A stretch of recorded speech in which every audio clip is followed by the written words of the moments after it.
Vamos abrir em 1 Pedro capítulo 3.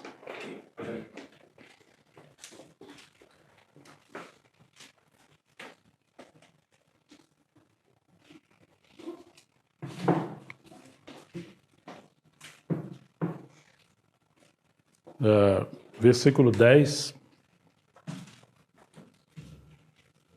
ao 12, que diz assim: Pois aquele que quer amar a vida e ter dias felizes, refreie a língua do mal e evite que seus lábios falem palavras enganosas. Afaste-se do mal e pratique o bem, porque busque a paz e empenhe-se por achá-la.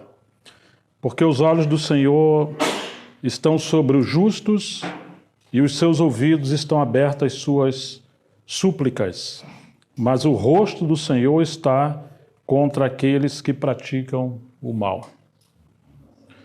Senhor, pedimos que o Senhor use de misericórdia conosco mais uma vez. Nós queremos te dar graças pela manhã, por podermos estar na casa dos nossos amigos, entre irmãos, e podermos ouvir e desfrutar da tua palavra. Que o Senhor possa falar conosco. Nós carecemos compreender a tua vontade nesse dia, sermos alimentados, apacentados por ti. Amém. Em nome de Jesus Cristo, amém. Para a tua glória nós oramos. Amém. Amém. Ontem tivemos o privilégio de estar aqui com o Claudião, Sandra, o Mano e a Cal também, desfrutando de um tempo muito precioso ao redor de uma mesa farta de café da manhã. Inclusive o tempo alongou até de tarde, né? E uma palavra que eu compartilhei brevemente com ele, especialmente com o Cal, com o Mano, foi esse texto de 1 Pedro. E depois eu fui pensando em casa, foi uma palavra que o Senhor me deu de manhã, e andei meditando, né? Porque se você pegar esse texto isolado, nem parece que é da Bíblia, parece que é autoajuda, motivacional, alguma coisa nesse sentido, né? Ele diz, aquele que quer amar a vida e ter dias felizes. Então ele não vai dar um segredo assim extraordinário, uma coisa muito espiritual, misteriosa. Ele coloca alguns princípios muito simples. Refreie a língua do mal, evite que os seus lábios falem mentiras, afaste-se do mal, pratique o bem, busque a paz e etc. Mas se a gente olhar o pano de fundo, nós vamos perceber riquezas por detrás disso aqui. Em primeiro lugar, o contexto que Pedro estava. Se você pegar o capítulo 1, você vai ver logo no início que ele está escrevendo aos cristãos que estavam dispersos em várias regiões, inclusive para a região do Oriente Médio. Paulo pregou a palavra aos gentios. Nesse período aqui, o capítulo 5:13 vai dizer que Paulo escreveu essa carta de Babilônia, que é subentendido Roma. A igreja estava sendo perseguida, uma hostilidade terrível. Alguns acreditam que existia em média de 200 a 300 milhões de pessoas naquela época, e provavelmente 1/5, aproximadamente, estava debaixo do Império Romano. O Império Romano perseguiu a igreja de maneira terrível. Pedro estava ali, Paulo está preso. Paulo foi decapitado antes da morte de Pedro, ou durante o período da morte de Pedro. Então era um tempo de muita hostilidade. E agora Pedro está escrevendo para encorajar os irmãos que estão debaixo da perseguição do Império Romano. Ocorreu um incêndio em Roma. Existia ali de 13, 14 grandes bairros, e Nero incendiou a cidade com uma intenção política. Infelizmente a estratégia dele deu errado, quase todos os bairros foram sucumbidos ali com o fogo. 4 daqueles bairros maiores ficaram numa situação melhor. Grande parte dos cristãos viviam ali. Então Nero colocou a culpa nos cristãos. E aí surgiu uma perseguição. Muitos cristãos foram martirizados nesse período. Aconteceu lá pelo ano 63, 64. Então, se você ler essa carta, você vai ver que o contexto é perseguição. Tanto que já estava ocorrendo, e uma perseguição que seria mais terrível depois. Pedro fala para não estranhar o ardente fogo que ia alastrar entre eles para provar os irmãos naquele período, né? Mais adiante, Pedro morreu. Alguém aqui lembra como é que Pedro morreu? Quem que lembra aqui? Eu já ouviu falar? Pedro morreu crucificado de cabeça para baixo. Era um tempo assim, terrível, né? E aí Pedro está escrevendo essa carta. E no meio de toda essa hostilidade, perseguição, ele cita essa passagem. Mas, ainda que pareça uma coisa solta, você vai descobrir que essa passagem que ele cita aqui, esses versículos, ele retirou do Salmo 34, que foi um salmo de Davi. E nós vamos lá nesse salmo dar uma olhada e, com a graça de Deus, extrair algumas lições. Por isso que é importante a gente congregar, meditar na palavra, ler a palavra, para a gente extrair tudo aquilo que o Senhor quer compartilhar conosco, né? Nada nas Escrituras é por acaso, né? Salmo 34. Provavelmente as Bíblias de vocês têm aí um cabeçalho, né? Qual é a origem desse salmo? Quem escreveu esse salmo e onde ele estava? Não sei, a Bíblia de vocês mostra aí ou não? Mostra, né? Então, de quem é o salmo? É de Davi. E quando que ele escreveu isso aqui? Quando ele está fugindo, né, de Saul. Saul queria matar Davi. Ele está sendo perseguido e agora ele chega até a presença de um rei. E aí, temendo que ele morresse, porque a fama de Davi era muito grande, né? Que Saul matou um tantinho e Davi matou uma quantidade enorme. Então entrou um ciúme muito grande de Saul. Quando Davi percebeu que essa fama dele chegou até os inimigos, e ele agora está diante de um rei chamado Abimeleque, algumas versões falam, a minha, Aimeleque. O que Davi fez? Ele se disfarçou de louco. Então ele começa a espumar pela boca, arranhar a porta. Você imagina isso? O rei fala, peraí, esse aí que é o rei Davi? Será que não falta louco aqui no meu reino? E expulsou Davi dali. Então, Davi agora está escrevendo, né? Bendirei ao Senhor em todo o tempo, o seu louvor estará sempre nos meus lábios. Davi é um cronista, é um salmista, um poeta, além de ser um estrategista de guerra, ele era um rei, um general. E ele agora está expressando profunda gratidão ao Senhor, e diz que a alma dele se gloriaria no Senhor. Os humildes ouvirão isso e se alegrarão. Vão ouvir o que Davi vai começar a descrever. Louvem comigo a grandeza do Senhor e todos juntos lhe exaltemos o nome. Eu busquei ao Senhor e ele me escolheu, ele me ouviu, livrou-me de todos os meus temores. Lembre-se do contexto de Davi, ele está sendo perseguido, odiado por Saul, em todos os lugares o cerco estava fechado, viveu nas montanhas, nas cavernas, e em muitos momentos ele estava em temor, em angústia, em grande perseguição, mas ele era alguém que está sempre adorando o Senhor no meio de todas as suas provações. Ele aprendeu a conhecer o Senhor em sua glória naquela noite mais escura. Assim como, às vezes, na noite mais escura, você vê a glória daquelas estrelas, a lua no seu fulgor. Davi também está contemplando a glória de Deus no meio dos dias mais difíceis da vida dele. E é interessante que todos nós passamos por provações. Pedro está diante de uma provação, o povo de Deus está passando grande tribulação, e Pedro está citando Davi, porque Davi foi poupado no meio de uma grande tribulação, e os cânticos, os salmos de Davi mais profundos foram escritos no meio de grande dor, de grande sofrimento.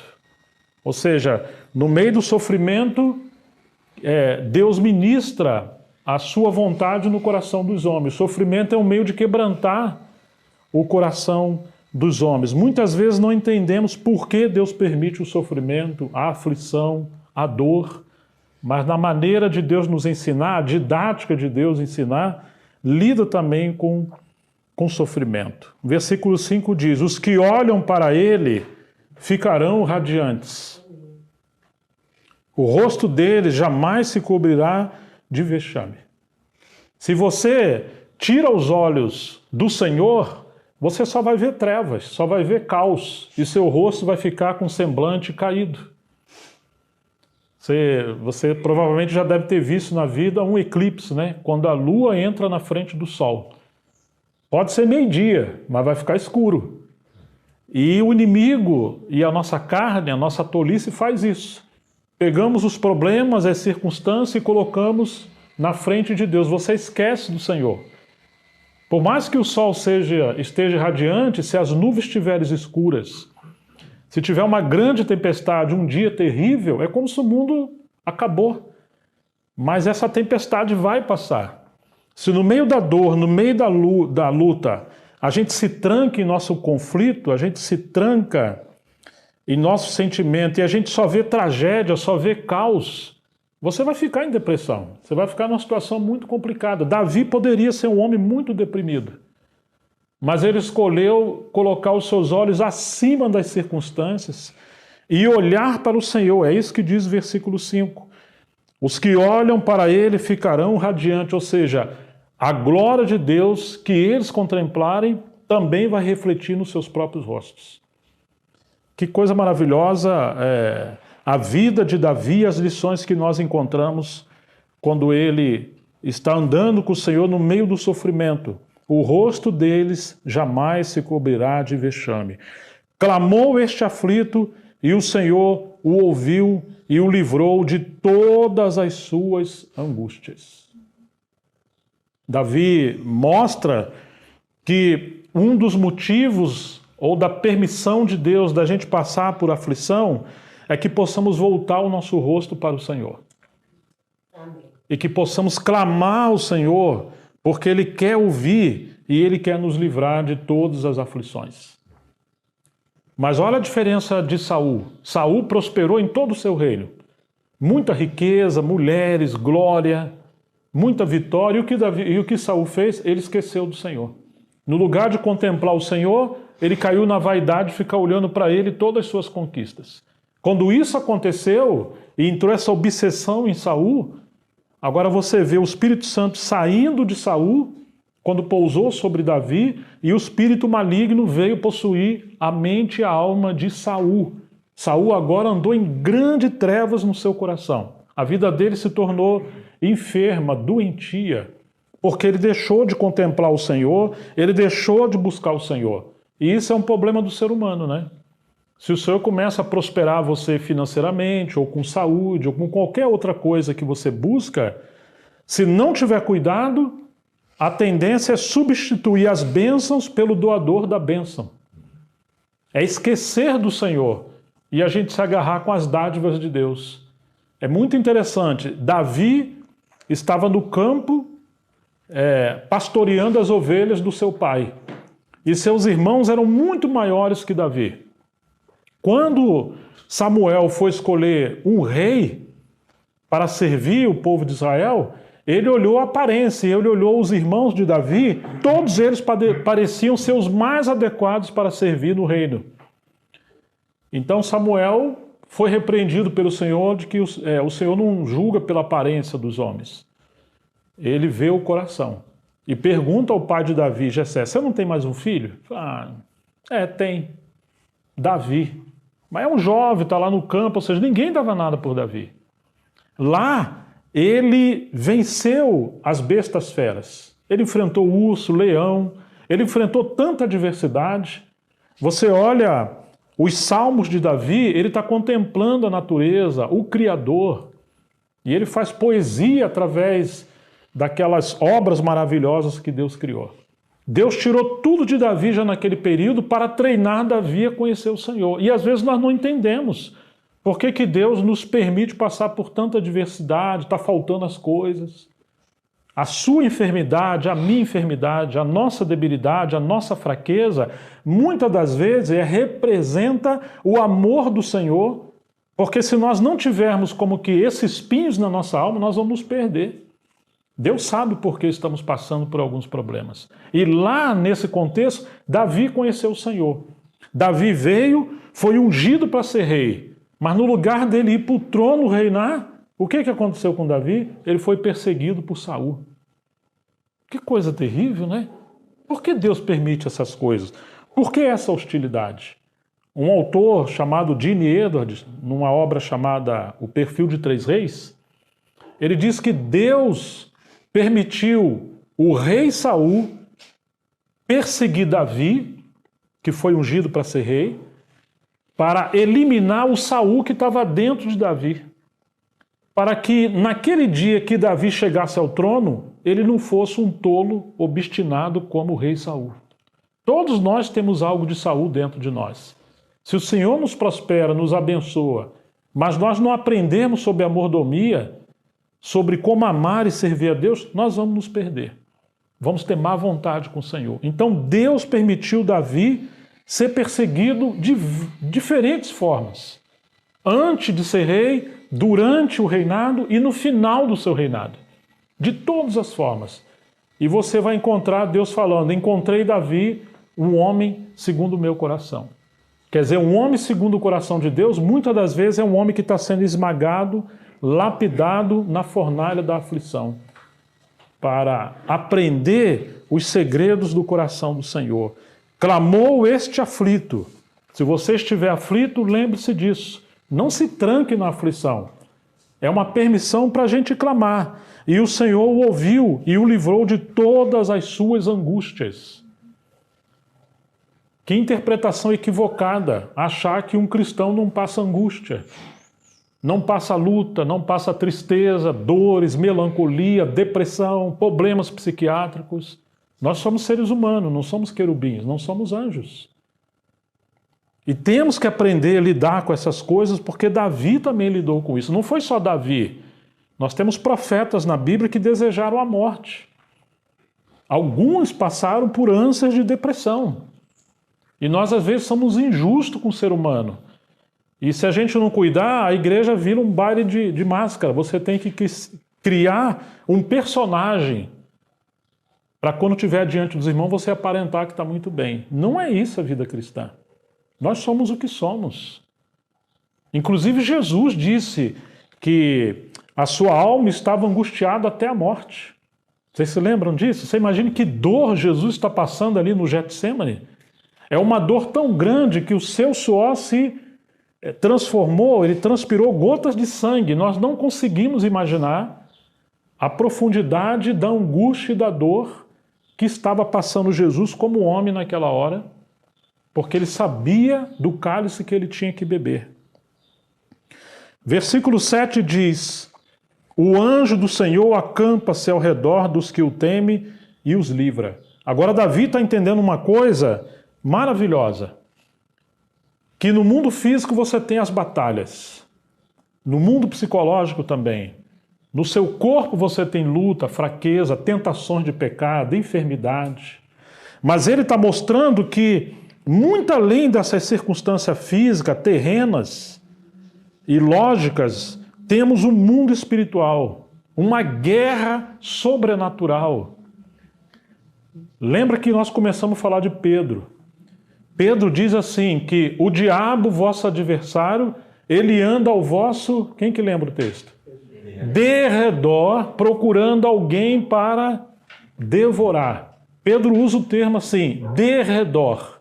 Por que Pedro está falando isso? Lembra que o contexto é o Salmo 34, porque Davi diz, o anjo do Senhor acampa-se ao redor. Pedro está entendendo Davi, que temos anjo ao nosso derredor e demônios ao derredor. Deu para entender? Vamos lembrar de Pedro. Ele diz que o diabo, vosso adversário. Vosso está no singular ou no plural? Está no plural. Então é vosso, nós somos um rebanho, ovelhas que temos que andar juntos. Quando um predador vê um rebanho, é como se ele estivesse vendo um adversário grande. Então ele vai lá tentar demonstrar sua fúria para alguma dessa presa se distanciar do rebanho. Então ele fala, o vosso adversário, ele anda ao derredor bramando como leão. Ele está jogando pensamentos na sua cabeça, pensamento de tristeza, de angústia, de incredulidade. Quem sabe para você não tem mais jeito, não vai dar certo. Você já tentou outras vezes, não foi. Quem sabe as pessoas não te amam, ou for injusta, ou aquele lugar, e a própria igreja, que você achou que era um paraíso, na verdade é um caos algumas vezes. O inimigo fica ali, ó. O que é isso? É ele bramando como leão. Às vezes o inimigo chama você até pelo celular. Você entra num negocinho, quando você vê, você está 2 horas naquele celular vendo besteira. O celular está quase escorrendo sangue. Guerra, Hamas perseguindo Israel, Israel lançando mísseis, e assim vai. Aí você fica vendo só essas coisas. Quando você menos espera, seu semblante está caído, você não sabe por quê. Muitos pensamentos negativos, e você está oprimido. Davi está dizendo que está contemplando o Senhor. Claro, nós estamos atentos à guerra de Israel, estamos orando, mas nós temos que enxergar esse mundo na perspectiva do trono, da soberania de Deus, porque estão se cumprindo as profecias. Se você tirar o olho da palavra profética, você só vai ver caos nesse mundo. Mas quando você vê as coisas na perspectiva da palavra de Deus, louvado seja o Senhor. Está se cumprindo tudo, o nosso Senhor está voltando e nós estamos com o coração com gozo. Então, Pedro, citando Davi, ele agora lembra disso, que o anjo do Senhor acampa-se ao redor dos que o temem e os livra. Então, Pedro está dizendo assim, o diabo, vosso adversário, anda ao derredor, bramando como leão, procurando alguém, esse alguém está no singular, para devorar. Ou seja, alguém se isolou, alguém se distanciou do rebanho. Alguém se escandalizou com alguma coisa, seja luta, crise, problemas na sua vida, no mundo, na sociedade, no casamento, na igreja. E se a gente não entender as coisas, a gente se isola. Você imagine, pode estar esse sol tão bonito que está agora. Se você fechar o seu quarto, tiver um blackout dentro de casa, lá no seu quarto, vai ficar uma treva. Por mais que o dia está lindo, mas você está na escuridão. Esse alguém se isolou e agora ele está em treva. E quando ele está em treva, o inimigo vai lá e ceifa a alma dele. Ele perdeu a alegria, perdeu a arte de refletir, de pensar, de decidir. Ele está cheio de dons, mas está enterrando os seus talentos. E quando ele deixa de servir as pessoas com aquilo que Deus lhe deu, mais oprimido vai ficar. E ele vai viver uma vida centrada no seu ego. Por isso que tem tanta gente com tanto problema hoje. Porque está vivendo uma vida que não está girando em torno do sol, da justiça, da onde você tem a vitamina D que produz alegria, as flores ficam viçosas, os pássaros estão cantando, as árvores estão esnobando suas flores, suas folhas. Mas uma vida centrada em si, você só tem treva. Você olha para dentro de si, é um caos. Não tem que olhar para dentro de si. Então esse texto está mostrando para nós que nós estamos numa guerra. Aquela guerra no Oriente Médio, ela não é só física, não é só militar. Você tem demônios, e às vezes tem muito mais demônio do que ser humano. Eles estão sendo energizados ali pelo adversário. Estão ocorrendo coisas ali que é desumana. Algumas vítimas de perseguição que conseguiram se livrar, eu vi vários depoimentos e eles falam assim, gente, eles não são seres humanos. Estão tacando fogo em criança, né? Estão abusando sexualmente de criança, eles estão matando bebês. Coisas assim que fogem ao instinto humano, a coisas naturais, né? Não é simplesmente uma guerra militar, é um sacrifício. É uma carniça fina, né? Assim. E aqui está dizendo isso, que temos uma batalha espiritual. Você consegue entender isso? Que Davi está sendo perseguido e Pedro está sendo perseguido e a igreja está sendo perseguido, mas é uma obra maligna por detrás de todas essas coisas? Que o mundo jaz no maligno? Que o mundo está em caos? Agora, se você esquecer isso aqui que está no verso 7, lê de novo, olha, o anjo do Senhor acampa-se ao redor dos que o temem e os livra. Se você teme o Senhor, você vai se sujeitar à sua palavra. Você não vai andar longe do rebanho. Você vai temer andar na vaidade do seu coração. Porque o que atrai a presença dos anjos para nós é o temor ao Senhor. Agora, quando nós deixamos o Senhor e passamos cada um a andar no seu próprio caminho, o anjo do Senhor se aparta, igual se apartou de Saul. E quando o Espírito do Senhor se apartou de Saul, quem que veio até Saul espiritualmente? O espírito maligno. Quantas vezes a nossa vida está tão ruim? Não é que está faltando às vezes as coisas físicas, ainda que faltem, mas é algo aqui dentro, uma falta de sentido de viver. Qual é o sentido da vida? Vale a pena viver? É só isso? Nós às vezes ficamos tão frustrados com as coisas. Nós estamos às vezes oprimidos, porque nos desligamos do propósito principal da vida, que é uma vida com Deus. Olha o seu celular, o seu aparelho, você tirou da tomada, acabou a bateria, acabou, não serve para mais nada. Se o homem se apartar da sua vida com Deus, seu espírito está morto. A paz vai embora. Por mais que você tenha as coisas aqui, você não vai entender claramente o que está acontecendo. Se apartou do amor do Senhor. Versículo 8, provem e vejam que o Senhor é bom. Daqui a pouco, se Deus quiser, vamos ter um almoçozinho, um churrasco. Agora imagine, tá o irmão ali fazendo aquela picanha suculenta. E você pode saber tudo da picanha, mas se você não provar,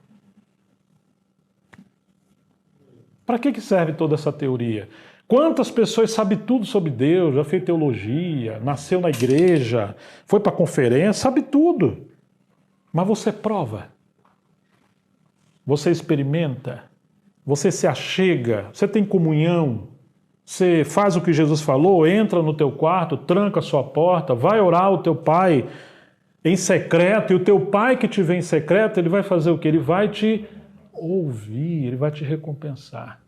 Pedro está dizendo assim, porque Pedro cita isso aqui lá, né? Mas Davi está dizendo, provem e vejam que o Senhor não te abandonou. Ele não é mau, ele não é injusto. Ah, mas por quê? Por quê? Por quê? Olha aqui Davi. Porque ele quer que você o conheça de maneira profunda, de forma relacional, que você ouça o seu pai. Muitas vezes estamos no caminho longe. Provem e vejam que o Senhor é fiel, ele é bom com você. Mas você tem que abrir mão daquelas coisas que está afastando você do Senhor. Bem-aventurado é quem nele se refugia. Na hora que você está na crise, na dor, na angústia, você está indo encontrar refúgio aonde? Tem uns que vão para o shopping, outros vão para o cinema, outros vão ver futebol, e assim vai viajar. Tem gente que é compulsiva. Nós podemos aproveitar um shopping, um cinema, viajar. Podemos ter bons médicos, psicólogos, tudo isso é bom, não está nada errado. Ah, mas se você trocar o Senhor, o seu Pai, por essas coisas, aí esse refúgio não vai dar certo. Pode dar certo assim, de maneira paliativa, até um tempo. Mas você vai descobrir que dentro de você tem um buraco enorme dentro da sua alma, que ele é do tamanho de Deus. Enquanto não se reconciliar com o Senhor, vai faltar alguma coisa. Melhorou de um lado, faltou de um outro. É estranho isso, né? Mas as coisas são assim, porque o Senhor nos ama. E Ele permite isso acontecer para nos atrair para perto dEle. Alguém lembra como é que começa o Salmo 91? Quem que lembra? Hã?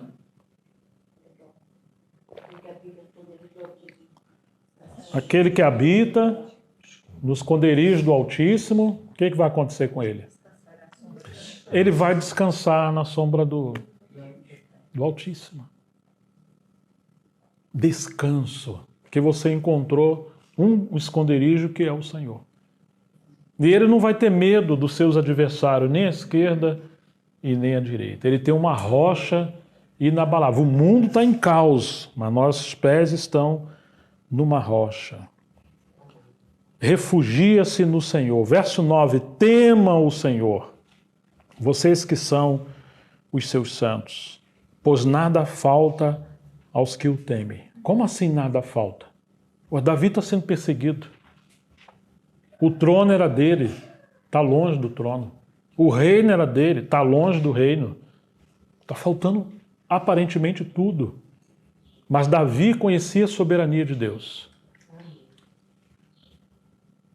Salmo 23, né? O Senhor é meu pastor, nada me faltará. Como assim, Davi? Davi apacentava ovelha. Ele cuidava de ovelha.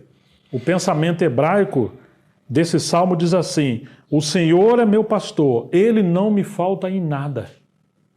Em toda necessidade que uma ovelha tem, o Senhor é a resposta. Se a gente crê na palavra do Senhor, de que quando ele é o nosso pastor nada nos falta, aquelas coisas que nós não temos agora significa que não é para ter agora. Temos exatamente, muitas das vezes, até nas privações, as coisas necessárias para que o nosso coração não se perca quando tivermos abundância. Ele é a nossa resposta.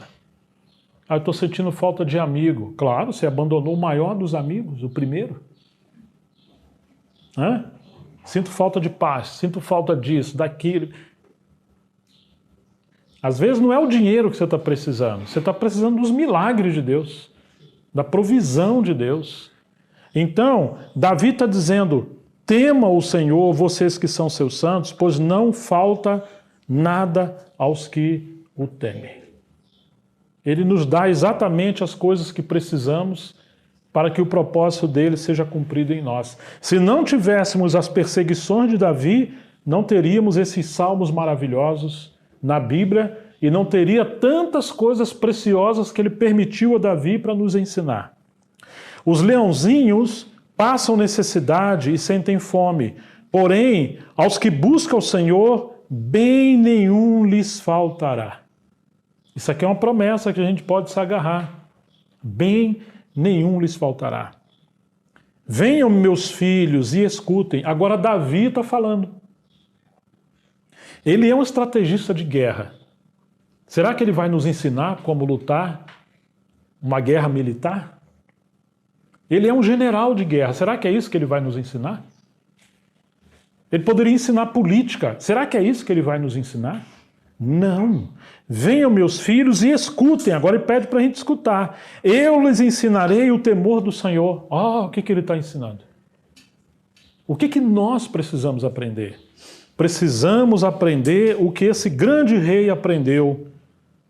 O temor do Senhor. Quem de vocês ama a vida e quer longevidade para ver o bem? Olha a pergunta que Davi está fazendo. Quem de vocês ama a vida e quer viver dias melhores? Ele poderia ensinar tanta coisa, mas ele está mostrando para nós que tem um segredo para você amar a vida. A vida é uma dádiva de Deus. Se você odeia a sua vida, tem crise com a sua vida, aqui está o problema. Porque você está longe do chamamento de Deus para você. Agora, se você ama a vida, se você quer viver e quer ter dias melhores, Davi vai ensinar para você o segredo. A vida é uma dádiva de Deus, é um presente de Deus. Precisamos aprender a desfrutar de tudo que Deus nos deu. Pode ser um carrinho velho, uma casa simples, muita coisa ainda não está arrumado. Aprenda a desfrutar das coisas que Deus te deu. Se você for fiel nas coisas mínimas, Ele pode colocar você nas coisas maiores. Tornar, ainda que seja um lugar de batalha, como um paraíso. Você lembra a fornalha de Nabucodonosor, na época de Daniel? Lançaram 3 servos do Senhor na fornalha. E eles olharam e viram uma 4ª pessoa, com a aparência do Filho de Deus. O que eles estavam fazendo naquela fornalha? Eles estavam passeando. O Filho do Homem estava passeando. Quer dizer que quando estamos com o Senhor, mesmo na fornalha da perseguição, da luta, da dor, do caos, da crise, da enfermidade, pode virar um jardim. Você pode desfrutar da vida no meio dessa tribulação. Agora, muitos hoje têm tudo. e levam uma vida de profunda angústia. Davi poderia ser um homem totalmente deprimido, mas você vai encontrar quantos salmos de Davi. Davi, como é que faz então para a gente ter vida boa, uma vida de gozo e ter longevidade de vida? Então Davi vai falar, em primeiro lugar, versículo 13, refreie a língua do mal. Que coisa até estranha. Não, tem gente que fala, não, se eu ganhar na loteria, eu vou ter uma vida boa. Eu vou ter uma vida boa. Não, ele está dizendo que, está citando provavelmente, esse é o espírito da palavra, né? Davi está mostrando, e depois Salomão vai falar isso em Provérbios, né? Que o poder da vida está nos lábios, na língua. Você pode se automatar, autoflagelar ou produzir vida a você e às pessoas. Por detrás de palavras, podemos dizer assim, palavras são roupagens de realidade, roupagens de espíritos. Você transmite algo quando você fala. Então ele está dizendo, em primeiro lugar, refreie a língua do mal. Pare de reclamar. Pare de reclamar de tudo que você tem. Tem um carrinho, mas esse aqui, nossa, não vale nada. O outro tem aquilo, você tem inveja do outro. Não, abençoa o que você tem. Né? Tem uma roupinha, mas a gente reclama de tudo. Tudo a gente reclama. Nada tá bom. E a gente reclama dos outros. Deus nos deu pessoas queridas ao nosso redor. Fala, eu não tenho amigo. Como assim não tem amigo? A Escritura fala assim, olha, se o grão de trigo cair em terra e não morrer, o que acontece com ele? Ele vai ficar sozinho. Quem falou isso foi Jesus. Se você não morre por seu orgulho, por seu ego, você não vai ter amigo. Você vai ficar sozinho. Fala, ninguém me visita, vai visitar. Poxa, ninguém traz nada, leva. Ninguém, faça. O que você quer que as pessoas façam com você, faça você para eles. Então refreia sua língua do mal, porque quando você começa a amaldiçoar o dia, a vida, as coisas, o casamento, a família, seja lá o que for, aquele problema pequeno se torna um grande gigante. Então a primeira coisa que você tem que fazer é tomar cuidado com a sua língua, porque você não pode destilar veneno como uma serpente. Você tem que destilar abundância de vida. E os seus lábios de falarem palavras mentirosas, enganosas. Ô irmão, tá tudo bem? Tá tudo bem. Rapaz, se não tá bem, fala, olha, hoje não tá bem. Você está precisando de alguma coisa? Não está precisando de nada não. Mas às vezes você está precisando de alguma coisa. Mas a gente assim é exercitado. Olha, eu não vou não, que aconteceu um incidente aqui, rapaz, atrasou. Não, você não vai porque você não quer. Nós temos mania de mentir, coisas que não precisa mentir. E o pai da mentira, você sabe quem é. Ele está dizendo, olha, refreia a língua do mal e os lábios de falarem palavras enganosas. Eu vou ali, mas você está pensando em outro lugar. Verso 14, afasta-se do mal e pratique o bem. Olha o segredo de Davi. Você pode se afastar do mal. Tudo aquilo que vai te apartar da vida, tudo aquilo que vai te levar ao pecado, tudo aquilo que vai te afundar ainda mais. Se afaste dessas coisas. Lembra quando o Senhor falou para Caim, ô Caim, por que teu semblante está caído? Onde é que está seu irmão? Ué, sou eu o guardador do meu irmão? Ele tinha acabado de matar Abel, né? Falou, ó Caim, o pecado está batendo aí a sua porta. O Senhor falou para Caim, né? E lembra o que mais o Senhor falou para Caim? Cabe a você fazer o quê? Dominá-lo, ou seja, afaste-se do mal. Afaste-se do mal. Mas ele foi lá e matou o seu irmão. Muitas vezes a nossa alma é seduzida às coisas que nossa consciência diz. E é Deus falando conosco através da consciência que aquilo ali não está bom, não vai dar certo. Você pode se afastar dessas coisas. Está pesado, está difícil? Seja humilde, chama alguém de confiança, peça ajuda. peça socorro, mas não leva uma tribulação, uma luta, uma tentação pela qual você não está conseguindo tratar com aquilo.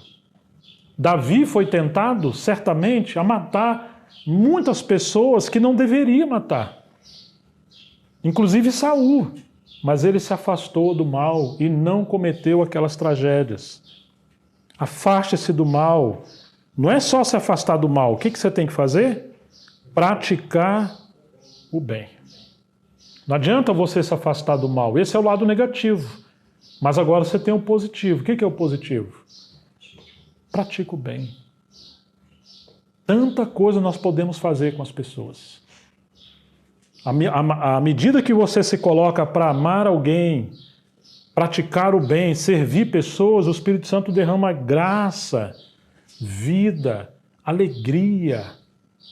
Zé João, um pai na fé, falava para mim: Gerson, ser feliz é fazer o outro feliz. Você quer ser feliz? Para de viver para você. Começa a servir pessoas. Mas a gente quer tudo para nós. E aí vira um caos a nossa vida. Você pode servir as pessoas, você tem talento. Você não pode fazer muitas coisas, mas aquilo que você pode fazer, seja cozinhar, fazer um bolo, fazer um café, seja o que for, chegar mais cedo, limpar uma cadeira, a gente tem que se importar com as pessoas. Pratique o bem. E o versículo 14 segue dizendo assim: procure a paz e empenhe-se por alcançá-la. Agora me chama a atenção que a paz é algo que você decide procurar. Assim como a alegria. Paulo está preso, vai ser decapitado por Nero em Roma, e ele fala aos filipenses: alegrai-vos no Senhor, outra vez vos digo, alegrai-vos.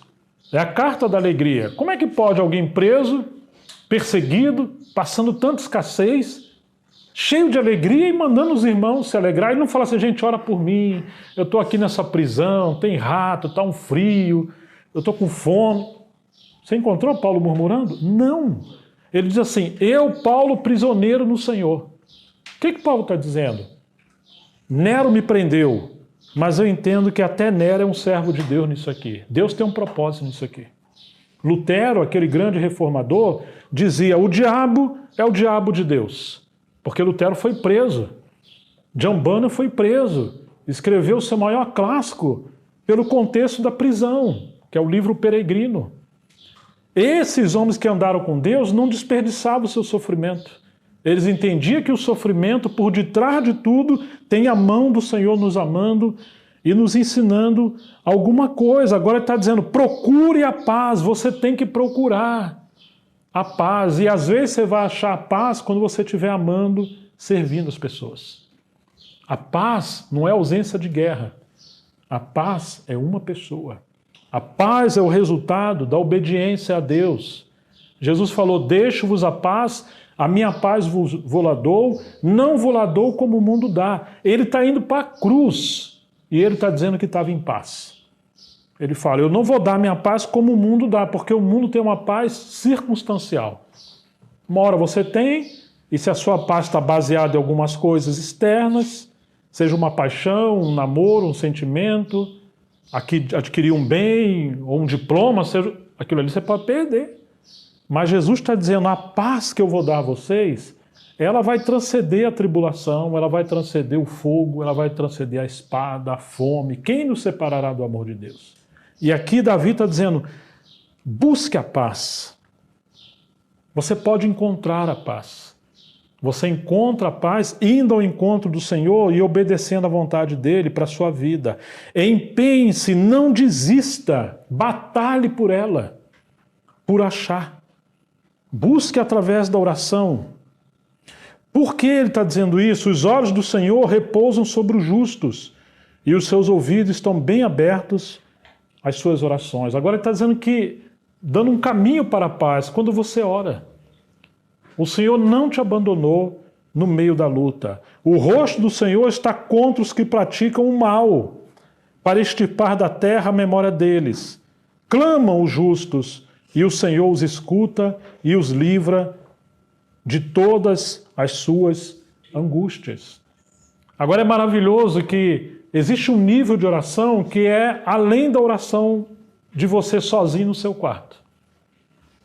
Quando você passa uma luta, uma tentação, um problema que você pode resolver, ok. Você leva aquilo diante de Deus, enfrenta e passou. Agora, se você está numa provação que está te esmagando, uma tentação, você pecou, puxa vida, você se arrepende, vai lá e peca de novo, e de novo, e de novo, e não consegue se livrar daquilo. Talvez, muito mais do que ser livre daquele pecado, Deus quer te livrar de uma coisa, que está empurrando você para esse pecado. Que coisa é essa? O orgulho. Precisamos ter humildade de chamar 2 ou 3 irmãos, ou um que seja, um conselheiro. Olha, eu tenho um problema na minha vida, que eu já tentei de todas as minhas forças resolver e não resolvo. Quanto mais eu mexo, parece uma areia movediça, daqui a pouco eu caí de novo. Jesus prometeu, onde estiverem reunidos 2 ou 3, em meu nome, o que vai acontecer? Ali eu estou no meio deles. Confessai vossas fraquezas uns aos outros e oreis uns pelos outros para que sareis ou sedes sarados. Então existe um nível de oração que o Senhor quer nos ensinar que vai além da oração individual. Nós às vezes passamos por situações que o Senhor permite, Ele não é ministro de erro nem de pecado, mas Ele quer nos libertar de algo que nós nem imaginamos que seja tão terrível quanto aquele pecado ou aquele outro. O orgulho. O orgulho, ele é o trampolim que nos faz saltar para a depressão, as trevas, a fraqueza, ao pecado. A noite escura da alma, como dizia São João da Cruz. O orgulho é aquele solo que Satanás semeia as amarras que querem nos aprisionar. A humildade é aquele terreno fértil que o Senhor semeia a graça e liberta a nossa alma desses grilhões do pecado. Deus dá graça aos humildes, resiste aos soberbos. Davi foi humilde.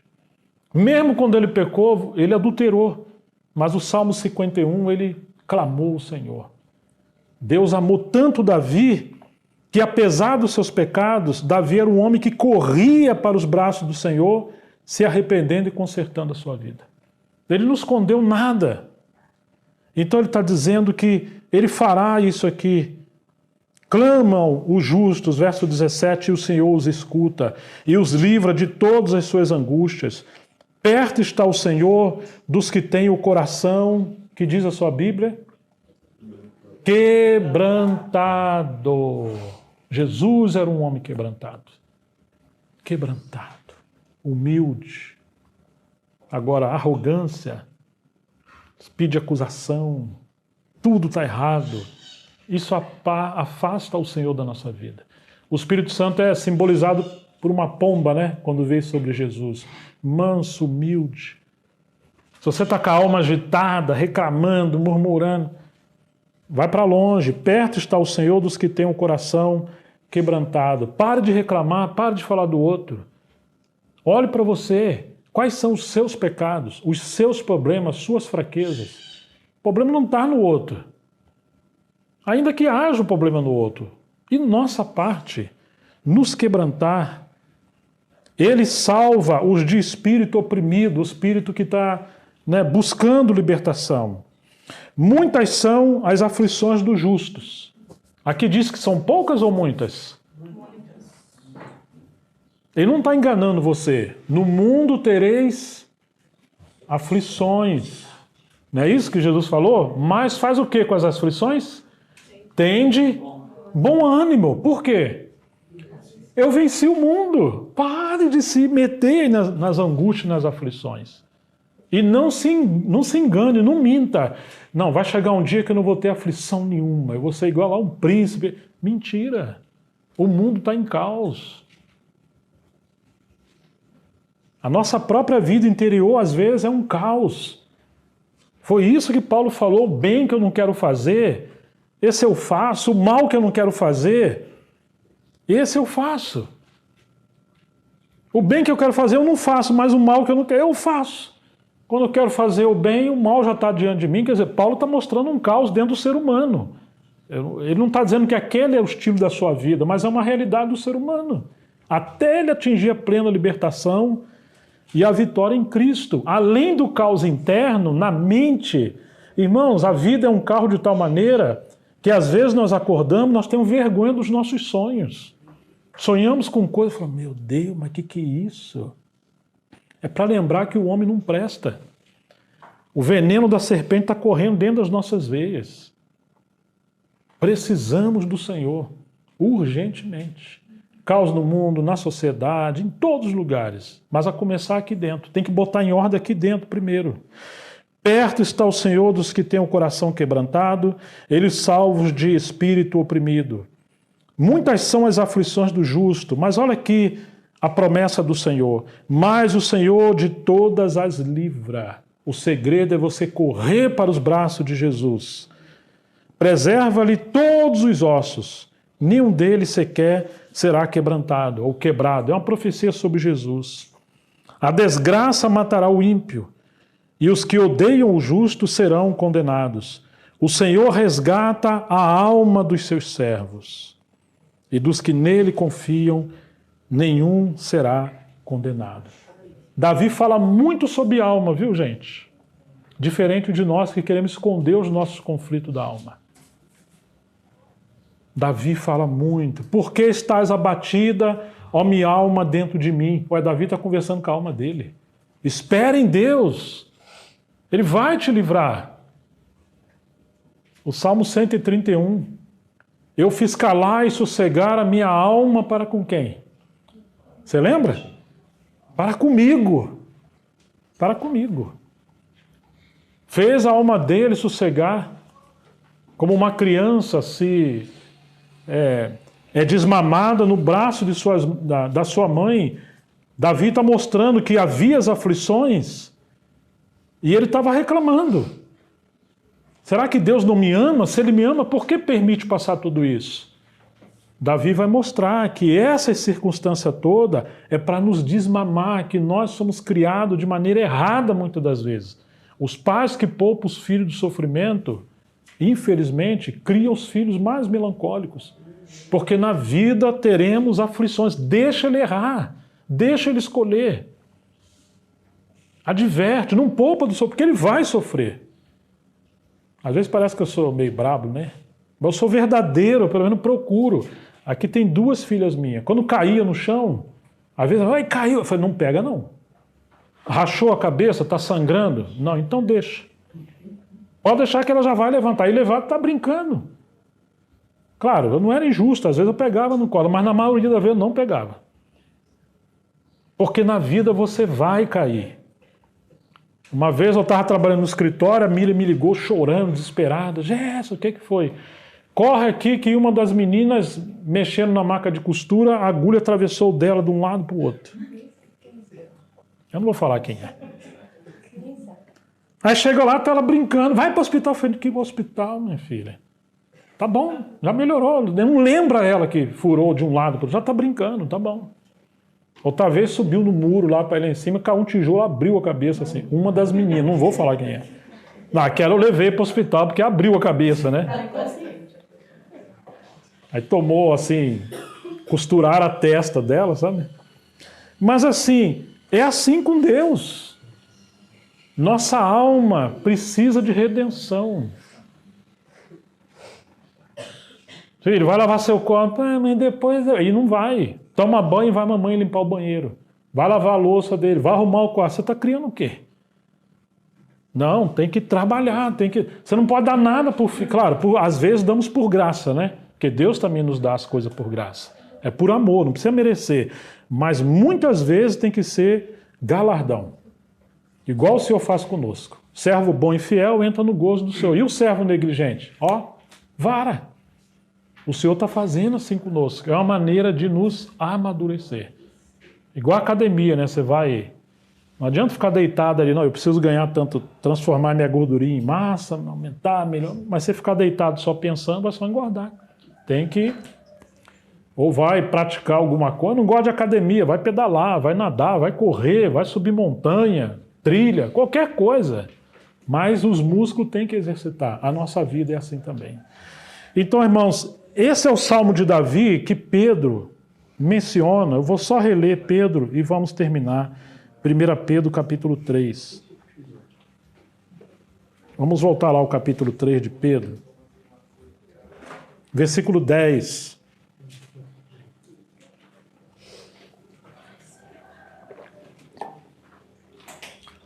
Pois aquele que quer amar a vida e ter dias felizes.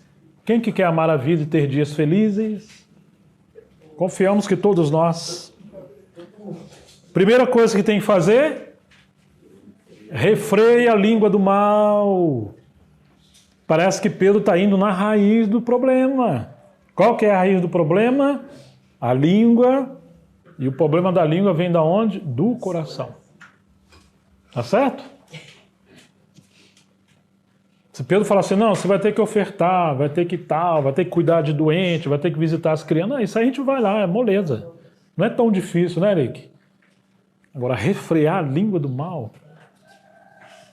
Os filhos parar de falar mal dos pais. Poxa, a maioria dos filhos, nossa, se eu tivesse nascido em outra família, acho que seria diferente.